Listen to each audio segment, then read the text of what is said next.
তাৰমানে হিমন্ত বিশ্ব শৰ্মাই কৈছে যে কৰিমগঞ্জ নামটোৰ অভিধানত নাই।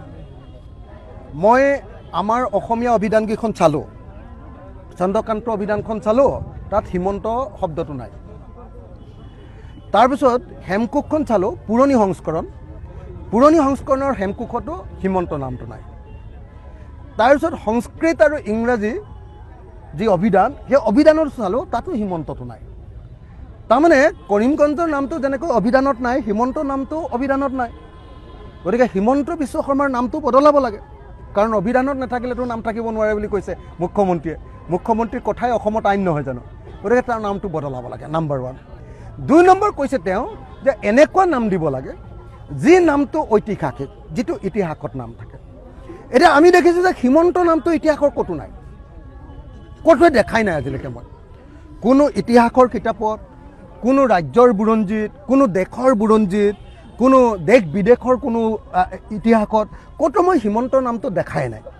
এই প্ৰথমবাৰৰ কাৰণে হিমন্ত নামটো শুনিছিলোঁ, আৰু হিমন্ত নামটো একেবাৰে গেলাই পেলালে, কাৰণ যিজন মানুহৰ নামত হিমন্ত নামটো হ'ল সেই মানুহজন অসমৰ আটাইতকৈ ভ্ৰষ্টাচাৰী মানুহ। গতিকে এইটো এটা একেবাৰে অনা ঐতিহাসিক নাম।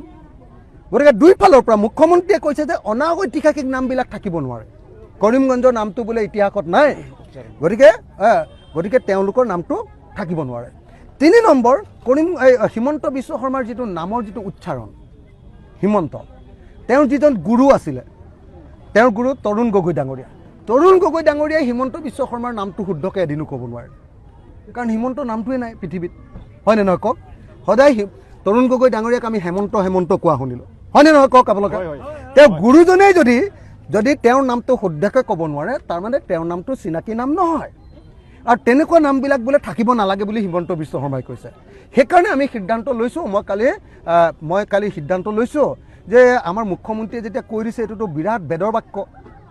তেওঁতো কৈ দিছে যে ইতিহাসত নাম নথকা নামবিলাক থাকিব নোৱাৰিব, যিবিলাক নাম অভিধানত নাথাকে সেইবিলাক নাম থাকিব নোৱাৰিব, যিবিলাক উচ্চাৰণ কৰিবলৈ টান সেইবিলাকো থাকিব নোৱাৰিব।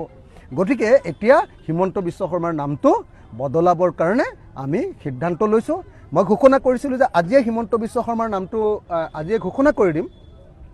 মই ৰেডিও হৈ গৈছোঁ, চাৰিওফালৰ পৰা ৰাইজে মোক হিমন্ত বিশ্ব শৰ্মাৰ বহুত নাম পৰামৰ্শ দিছে, আৰু মোৰ নিজৰ ভিতৰৰ পৰা এটা নাম একদম খাটাং কৰিছোঁ যে হিমন্ত বিশ্ব শৰ্মাৰ নামটো মোৰ নিজৰ ভিতৰৰ পৰা মানুহজনক চাই বিধানসভাত আৰু টিভিত চাই হিমন্ত বিশ্ব শৰ্মাৰ যিটো কেৰেক্টাৰ, তাত অৰ্থ থকা এটা নাম আৰু ইতিহাসত নাম থকা এটা নাম, এটা মহাকাব্যিক নাম এটা হিমন্ত বিশ্ব শৰ্মাৰ কাৰণে চাইছোঁ।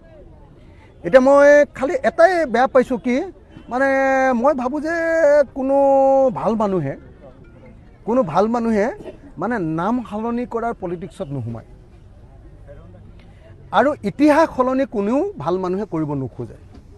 হিটলাৰবিলাকে আৰু এই দিল্লীৰ যে শাসক আছিলে, কি নাম আছিলে আমাৰ, যিজনে যে উল্টা পুল্টা কৰিছিলে পৃথিৱীখনত, মহম্মদ বিন তুগলকে এনেকুৱা কামবিলাক কৰে।